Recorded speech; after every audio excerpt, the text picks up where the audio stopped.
Leozão de volta. E claro que eu tenho que voltar, o curso está começando, está no início. Brincadeiras à parte, a aula sobre altcoins, vamos falar sobre stablecoins, vamos falar sobre shitcoins, memecoins, vamos falar de algumas categorias principais de tokens, vamos falar também de dois padrões muito usuais, muito típicos das blockchains, ERC20 e BIP20. Esses conceitos são importantes porque lá na frente, em algum momento, eu posso falar aqui, os tokens que rodam aqui no protocolo BIP20, provavelmente pode ser que você não saiba do que eu estou falando se você é novo nesse mercado iniciante. Mas para quem já está acostumado a operar nesse mercado, sabe o que é um padrão BIP20, ERC20, BIP2, sabe por quê?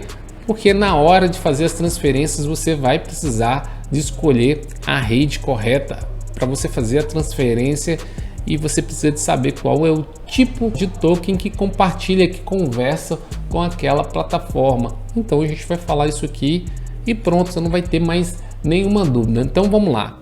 Criptomoedas, vamos falar aqui sobre altcoins. Altcoins são alternativas ao Bitcoin. Então se não é Bitcoin, é altcoin. Simples assim. E aí você tem ali algumas classes. Você tem ali as memecoins, você tem as shitcoins e você tem os tokens também. Os tokens, o que são os tokens? São ativos digitais. Antes de entrar para falar das classes, das principais classes aqui, das categorias dos tokens, vamos trazer isso aqui para o nosso dia a dia. Se você investe em Bitcoin, ok, tudo certo. Tá lá, Bitcoin, a criptomoeda BTC, Bitcoin. Se você investe na Ethereum, como nós vimos, é uma gigante plataforma de aplicativos descentralizados, ou seja, uma smart contracts. Já falamos sobre isso lá na aula de blockchains. A Ethereum é a plataforma, é a blockchain. A ETH é o gas, é o combustível da rede Ethereum. As taxas são pagas com ETH. É uma moeda nativa da blockchain Ethereum. Se você investe na Solana, a Sol é a moeda nativa da blockchain da Solana. A Cardano, a ADA é a moeda nativa da blockchain Cardano. Então são alternativas, são altcoins. Essas criptomoedas, elas possuem a sua blockchain existente. E os tokens? Os tokens, diferente do que você conhece, aquele dispositivo de banco, token, aquilo são os tokens, aquele dispositivo eletrônico. Mas aqui no mercado cripto a conotação é diferente, a definição é diferente. Está relacionado aos payment tokens, ou seja, dinheiro eletrônico que vai sendo transferidos dentro do sistema eletrônico de pagamentos, de transferências. Isso são payment tokens. Então a característica aqui do token é um ativo digital que são utilizados para transferência de capital, ou seja, de dinheiro eletrônico. Esse é o papel aqui mais básico sobre os tokens, é o que você precisa de saber. Então os tokens podem servir para uma infinidade de utilidades, pagamento de taxas ou algum benefício específico. Você pode pegar, por exemplo, um token que você esteja investindo que tem ali uma utilidade ali específica, que fez alguma parceria estratégica que vai dar algum tipo de benefício. Tem muitas coisas que podem estar agregadas ali a um tipo de tokens, por exemplo, como um desconto ali exclusivo. Lembra daqueles tokens do tipo fans tokens? É um grande exemplo de um time de futebol. Agora está na moda. Você tem ali um desconto, às vezes para participar de um evento ou entrar no estádio. Isso aí é um exemplo de utility tokens. Payment tokens, já falamos que está relacionado à transferência de capital. E o terceiro tipo dessa categoria são os tokens não fungíveis, que tem ali já uma exclusividade, uma característica única. Por exemplo, pode espelhar uma obra de arte, pode ser até mesmo um tweet, uma foto específica. Bom, aí tem uma variedade de características, mas são características únicas. Bom, mas teremos aula sobre o mercado de NFT e eu vou mostrar como criar um NFT e vamos falar mais sobre essas características dessa categoria. A quarta categoria está relacionada a Security Tokens. É um tipo de ativo que representa ali um valor mobiliário, assim como uma ação. Uma ação é um tipo de valor mobiliário. Geralmente essa categoria vai passar pelo crivo de órgãos centralizados. Por exemplo, CVM. Nesse caso aqui no Brasil é provável que os investimentos, os criptoativos não sejam aqui regulados aqui pela CVM. Provavelmente por um órgão ligado ali ao Banco Central, alguma secretaria específica ligada ao Banco Central. Por isso falamos lá daquela estrutura do Sistema Financeiro Nacional. Foi muito importante, uma aula muito relevante. No caso aqui da SEC, a SEG passa por alguns padrões para ver realmente se esse projeto, se aquele ativo, aquele token se caracteriza como valor mobiliário. Estamos falando de um security tokens. É isso basicamente.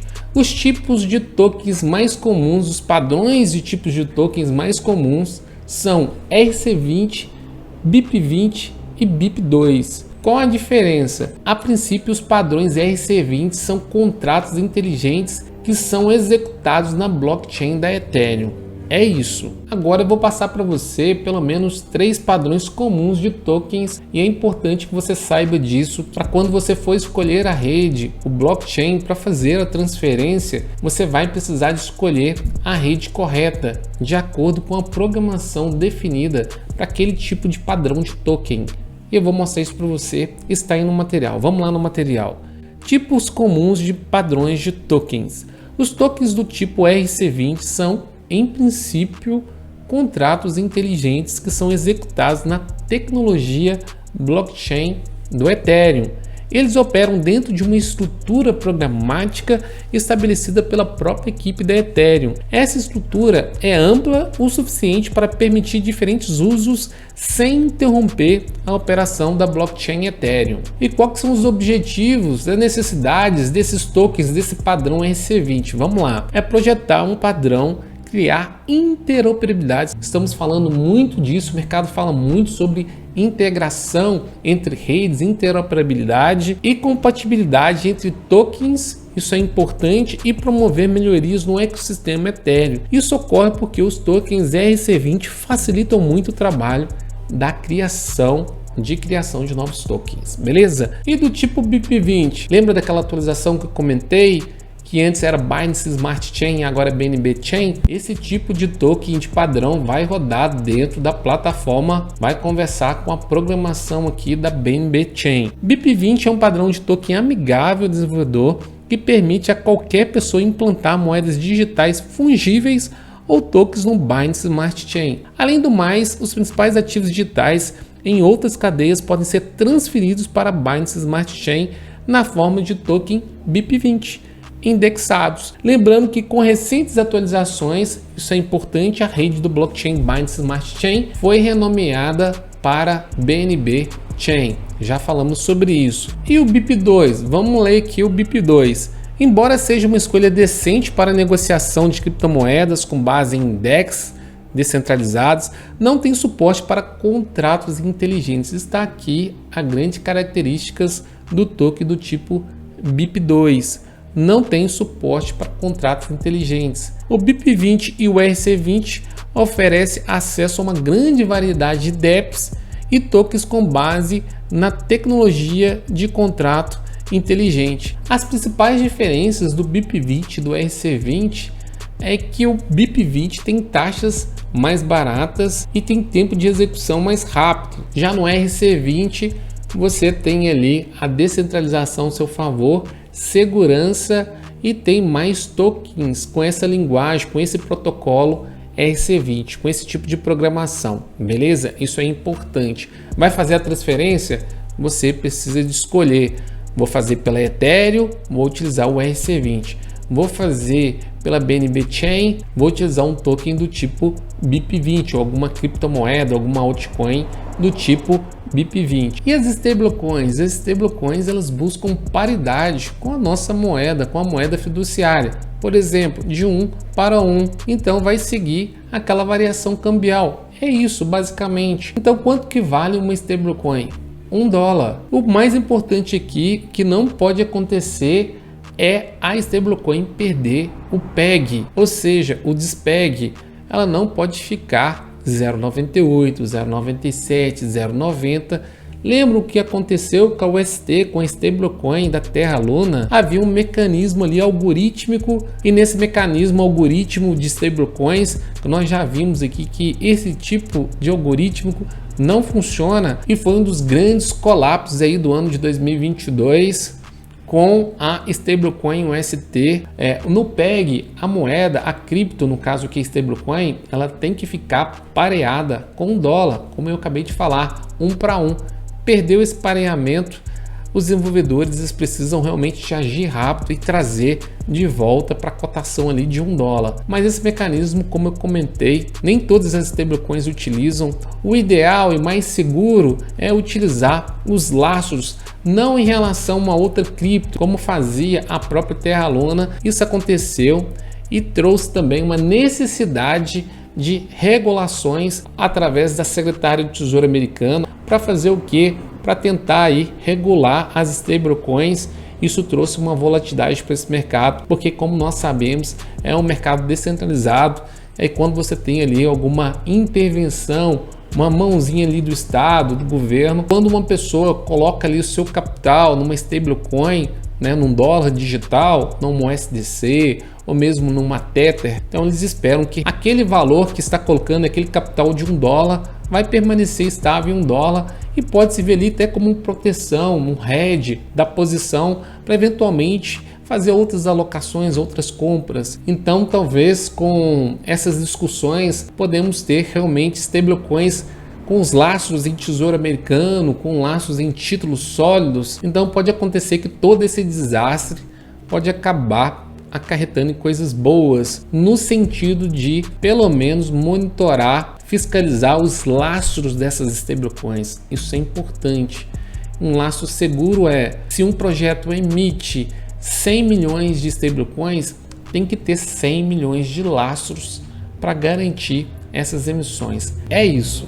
Então, para fazer aqui um fechamento, nós vimos aqui que altcoins são alternativas ao Bitcoin, alternativas de investimentos. Pode ser um token, pode ser uma shitcoin, que é mais um tipo de ativo digital com suas características específicas. Vai emitir os seus tokens, vai captar recursos para algum tipo de finalidade, conforme aquilo definido no white paper. Já uma meme coin não tem muito um objetivo específico. Às vezes as meme coins acabam pegando o hype do mercado, às vezes gostam do símbolo do cachorrinho e todo mundo começa a comprar e todo mundo quer ganhar dinheiro, então tem uma característica ali, um viés mais especulativo e você precisa de tomar muito cuidado com isso, porque no momento que o hype está forte, que está todo mundo comprando, você pode estar entrando e comprando lá em cima e depois o mercado começa a vender e você pode estar levando para casa um grande prejuízo. Isso acontece com frequência nesse mercado. Então tome cuidado com shitcoins e tome cuidado com meme coins. Dá para ganhar dinheiro? Dá para lucrar? Dá, mas o risco é muito maior, porque esses tokens basicamente não possuem uma blockchain existente, estão ali por uma característica específica. Talvez você esteja embarcando em algo que não tem nada a ver com você.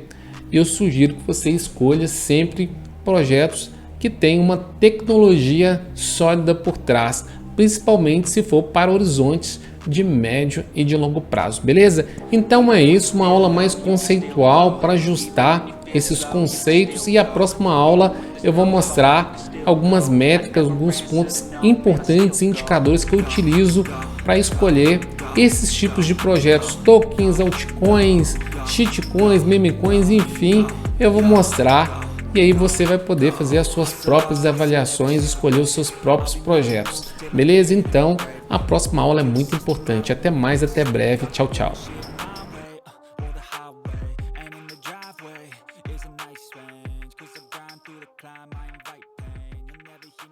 Nah.